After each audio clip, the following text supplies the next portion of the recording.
입주를 앞두고 드러난 각종 하자로 부실공사 논란이 일고 있는 무안의 한 신축 아파트.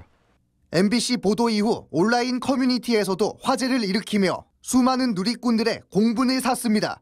입주 예정자들은 부실공사 문제뿐만 아니라 무단 주거 침입 위험까지 걱정하고 있습니다. 유리창 하나 없이 120cm 높이의 낮은 펜스만 설치돼 있을 뿐 외부와 트여있는 구조로 각 세대마다 설치된 실외기실 때문입니다.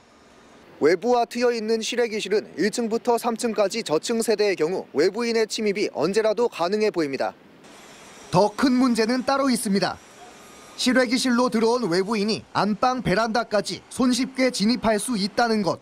실외기실에서 안방 베란다로 통하는 방화문에는 잠금 장치가 없기 때문입니다. 누군가 들어와서 유리로 뭔가를 볼 수가 있잖아요, 다.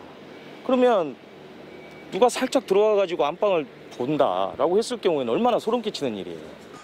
또 방화문 설비 기준상 방화문이 출구 쪽을 향해 열리도록 설치해야 하는 규정과 달리 오히려 반대인 집 내부를 향해 열리도록 설치돼 있어 방화문을 열었을 때 안방 베란다의 유리문을 가로막거나 빨래 건조대 등 주변 사물의 간섭을 받아 화재 등 위급 상황에 긴박한 탈출에 어려움이 있어 보입니다.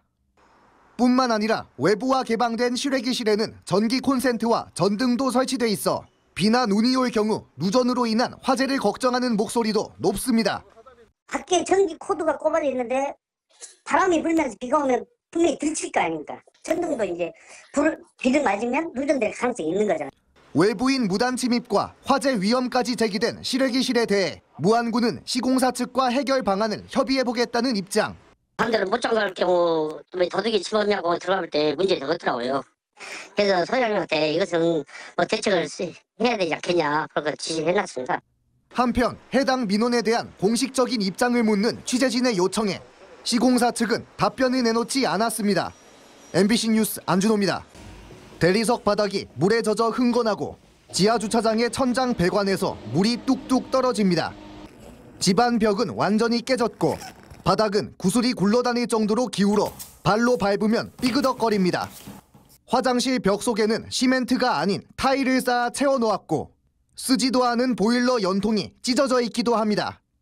아파트 벽은 한눈에 봐도 휘고 기울어 반듯한 곳을 찾아보기 힘들 정도입니다.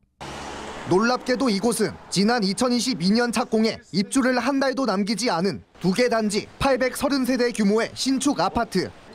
지난달 말 사전 점검을 진행한 입주 예정자들이 찍은 영상과 사진으로 조악한 시공 상태에 분노하고 있습니다. 입주 예정자들은 시공사의 해명과 사죄를 요청하는 시위에 나섰습니다. 지금 세대 하자 접수한 것이 평균 한 세대당 150건이 넘어요. 평균이. 그러면 세대수로 곱하면 6만 건 이상이라고 해서 어마어마한 하자수입니다. 이건 공용 하자수를 제외한 거예요. 나도 이렇게 안 하겠는데 웃기다가 나중에는 슬퍼가지고 눈물이 난 거예요. 어떻게 보면 제 첫 재산이고 엄청 기대하고 들어왔는데. 일부 주민들 사이에선 우중타설을 의심하는 목소리도 나오고 있는 상황. 시공사는 하자가 발생한 사실은 인정하면서도 추가적인 점검과 입주 예정일 변경 등에 대해서는 말을 아끼고 있습니다. 협의된 게 아직 없어서 저도 이제 지금 당장 답변을 하기가 좀 확인을 좀 해봐야 되는 상황 같습니다. 준공 당시 현장 감리자의 보고 등을 승인한 무안군 역시 행정적 책임자로서 비판을 피하지 못하고 있습니다. 중대한 하자가 모두 보완된 후에 사용 승인 처리하도록 하겠습니다. 중대하자 범벅인 상태로 입주 예정자들을 맞이하며 소중한 첫 입주의 꿈을 무너뜨려버린 신축 아파트. 추가 안전진단과 재점검 등 조속한 보수를 위한 시공사와 지자체 차원의 책임 있는 대응이 시급합니다. MBC 뉴스 안준호입니다.